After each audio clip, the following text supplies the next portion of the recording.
This video is sponsored by Squarespace. This video is going to be all about specifically the video and vlogging side of the OM3 because I think OM System came out making a photocentric beast of a camera, but they've accidentally made a wonderful, portable, excellent video camera as well. What video specs do we have? We have 4K, 24 and 25p, up to 60p. In HD, we have the slow and quick mode for much slower slow motion. We have 8-bit and 10-bit video. Always recommend using the 10-bit because the 8-bit is a little bit soft. And we also have flat and log profiles as well. So if you are a little bit more of an advanced user and you know how to color grade your footage, you can get some excellent footage out of this camera. And in terms of vlogging, we have a mic input, a headphone jack, and phase detect and subject detection. So it's very sticky. It's definitely a camera you can lob on a tripod and walk around and it will just follow you. It's definitely a camera that you can hold out and it'll stick to your face. The tracking is absolutely second to none. And then the other box that it ticks is, of course, the in-body stabilisation, the IBIS. It has excellent IBIS, so you can get some very nice handheld clips like this. There are absolutely no recording limits in any mode, and I've personally recorded 2 and a bit hours in 4K 24p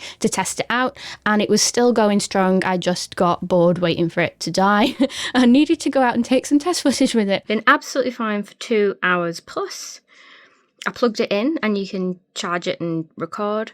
It's a little bit hot to the touch, but nothing terrible. In my experience, I could confidently say if you were doing a talking head like this, you could yammer on, as I like to do, and it would be absolutely fine. Now, just to be doubly clear, this is not marketed as a vlogging camera. It is a very capable vlogging camera, but this is me taking liberties and highlighting something that I think is very impressive that OM System are just not shouting about. It is not like a GH7 or a G9 II where we have really fancy video things like 4K open gate or 4K 120p slow motion. There are some more advanced features missing. There's no recording to SSD, for example. There is a mini HDMI, so you can add and monitor in if you like, but if you're looking for very, very advanced video features, this is not that. This is something that is very competent and very reliable, and it does everything that I need. And I'm someone who literally makes money filming herself and lampposts and dogs and things. So if it's good enough for me, it's good enough for a lot of people. But if you are a video-centric nerd, this probably doesn't have all the specs you're looking for. Let's talk about cross-lens compatibility. I've tried this camera with 4 or 5 lenses so far, and I've only been tripped up once, and that was entirely my fault because I put on the Lumix 20mm f1.7, which is a notoriously sluggish autofocus lens. It's one of the older primes in the Micro Four Thirds lineup, and in some instances, when you put it on a camera, it won't even shoot photographs in continuous autofocus mode. You have to put it in AFS.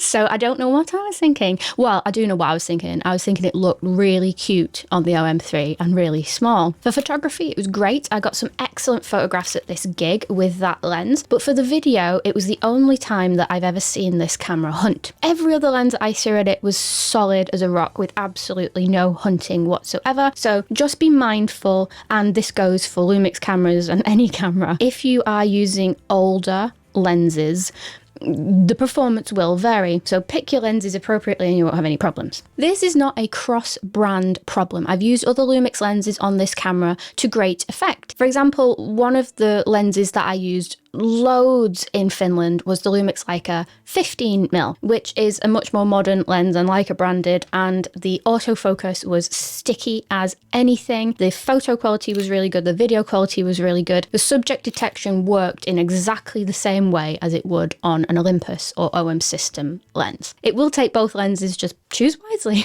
Now, when it was snowing, my weapon of choice was the f4 Pro stock lens because it was weather sealed and I needed to make sure that I didn't break the camera as it wasn't mine. This lens performed excellently. I got some really good photos and videos of the huskies. The video was very sticky. You can see on screen very clearly that the subjects are being tracked. I mentioned this in my main review as a negative, but I'm going to touch upon it here.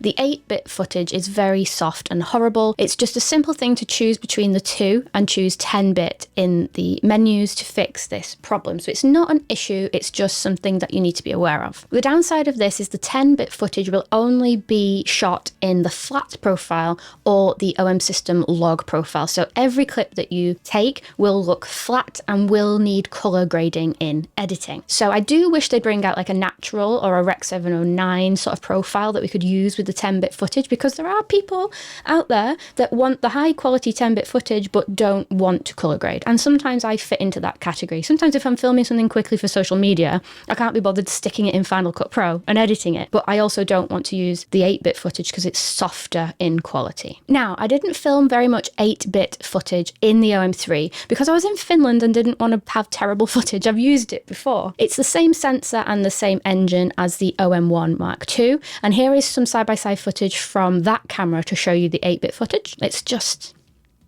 It's not the one, guys. It's not the one. So how does it grade and how should you expose your log footage if you are using the 10-bit footage in the OM3? I like to expose it a little bit spicy, at least one stop overexposed, because that way you'll get more dynamic range and less noise when you grade it. I've downloaded the OM System Rec 709 conversion lot, which is free. And once you've lobbed that on, even just taking that one step gives you some very pleasing footage. But from that point, you can add in your own creative LUTs, you can mess with the colors, you can mess with the tone curves, and you can get some really good looking footage out of this camera. Now, I did experience a little bit of the hashtag jello, you know, the wobble in the corners. If you use a very wide angle lens, like I tried the 9-18 and it gave me a little bit of a wobble, and even 12mm on the stock lens was a little bit problematic when I was clomping. I will note, I was clomping around in the snow. So I was putting the camera under a very stressful position. So yeah, it's not the worst camera I've ever used for jello, but just keep in mind that if you are using wider angle lenses, you do need to be a little bit more mindful about how you're moving because you can introduce jello into the scene. There is a workaround, which I'll cover in the stabilisation section, which is now. There are two ways to stabilize your footage in the OM system menus. We have mode 2, which just uses your optical IBIS. Now, every single clip from Finland in this video is in that mode. I think it's the most natural looking, it does the job really well, and it doesn't crop into the footage.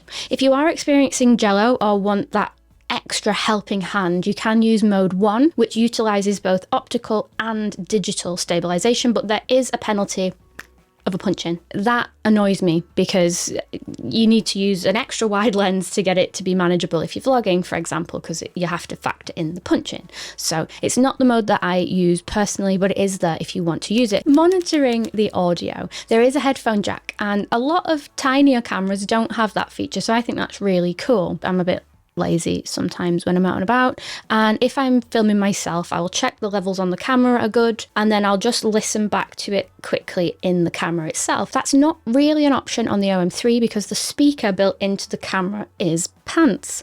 It sounds like the audio is peaking when you play it back at full volume, and that can sometimes lead you to think that the audio is wrong and it's screwed. I would recommend, if you are checking your audio, to use the headphone jack and not rely on the microphone in the camera. It's a small thing, but it's one more thing that you may have to pack. There are the usual suspects to help you with video, like zebraing. There's your histogram and there's the usual things.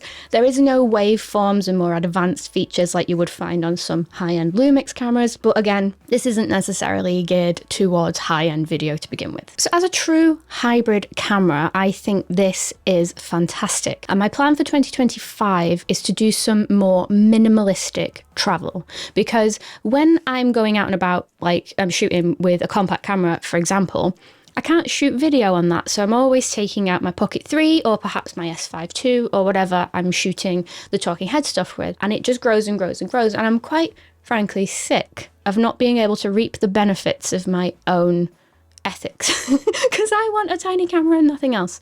So this is where my OM3 is my solution. I want to go out and be able to take photographs with it, then turn it upon myself, whether that's on a tripod or selfie mode, and film these YouTube videos. And it's got all the features and then some for me to be able to do this. My favorite new feature in the OM3 is the photo video dial, the switch. So if you want to take a photo, whack it in photo mode. You can still take video clips in this mode just by using the red button as well, so it doesn't disable that from happening. But if you want more dedicated video features, you can stick it in video mode. And this is super handy for quick changing between the two. So if I want to take a photograph of a husky and then take a video clip of the husky, I can just switch between shutter speed priority, which may be like C1 on my camera, take the photo, I've got a burst mode on, I've got exposure at 0, I've got animal subject detection on. If I click video, one button, and then I'm staying on C1, then I have 4K 60p. I'm overexposed by one stop because I'm shooting in log. So I can completely change every aspect of this camera with 1 or 2 buttons. It's brilliant. And then we also have the C buttons, the physical C buttons. Here are what I have on mine. I have 4K 24, 4K 60, and then I have the 2 8-bit cinema modes. So I mostly switch between C1 and C2. So what about for content creation? I've been reviewing this little dude, one of the new Lumix compact cameras, and I filmed all the B-roll for that video with the OM3 as a little bit of a test. And I like to keep CAF on and push towards the product and maybe go around the product, and it locked on, it kept the focus pulling really, really smooth, and I was very impressed with the footage that I got for those sorts of things. So if this was someone's only camera and they wanted to do YouTube or social media, you absolutely could. I also got the tiny little deity mic. I think it's a great combination with the OM3. Just annoyingly, if you do have a mic that's passive, so you don't have to charge the microphone, you do have to turn on in the settings to make it work. So if you get the OM3 and your microphone isn't working, that's why. This combination looks really small, really stylish, and this is probably going to be my vlogging setup for the remainder of the year. Now, I think as to whether this is the right setup for you really depends on your expectations for video and your needs. I think if you regularly want to shoot open gate and have 4K 120p slow-mo and have more advanced features like recording to SSD, or maybe you want to stick it all in a fancy cage and have a full-size HDMI for your monitor, this isn't really that. It's not. It's more for the mid-tier of people with video needs who need to shoot a talking head and nice B-roll and nice day-to-day footage. If you want something a little bit more advanced, other cameras are available. I would definitely point you in the direction of the G9 II or the GH7 and the S5 II series if you are full frame. The best view. I didn't think this through. If I could wave a magic wand and add in one more feature, I would choose open gate, because I have been relying on that a heck of a lot. It's so handy because the aspect ratio is like 4:3 on the Micro Four Thirds open gate. If you are putting something on Instagram and then YouTube, it's just so handy to have a wider frame. But again, this is not that. OM System are not setting out to dethrone the GH7 anytime soon. They want photocentric or perhaps a hybrid setup that's weather sealed and versatile and small and stylish. So it really depends if you want that or the top end video specs as to which one would catch your eye. I do wish it had open gate. That would just be the cherry on top, honestly. But also, I am not a camera engineer. Perhaps if you put open gate in it, you would need to have a big old fan in it somewhere, and it would completely be a physical impossibility. So, you know, we're so good here, aren't we, being keyboard warriors or camera warriors and just being like, yeah, I want a camera that's the size of the GM5, and I want it to shoot 4K 120p, and I want it to have a mechanical shutter, and I want it to shoot open gate. And I bet all the engineers are like, we just don't, there's just no way. There is absolutely no way that's ever physically going to be able to happen. So yeah, perhaps this is as good as we can get spec-wise in the camera body this small. And I am not disappointed. It ticks all of my boxes and needs. Personally, I just wish it would have open gate and perhaps more profile options in the 10-bit footage. Aside from that, I'm happy. I'm happy. I'm possibly out of a tiny camera job because, like, I've found possibly my favourite tiny camera. So those are my impressions after taking the OM3 on a trip as my main and only photography and video camera. I'm going to be doing this a lot more often this year, so if this is a camera that interests you, stick around. But I'm not only going to be shooting that, I am going to be experimenting with other things because I am a camera nerd at the end of the day and I like options.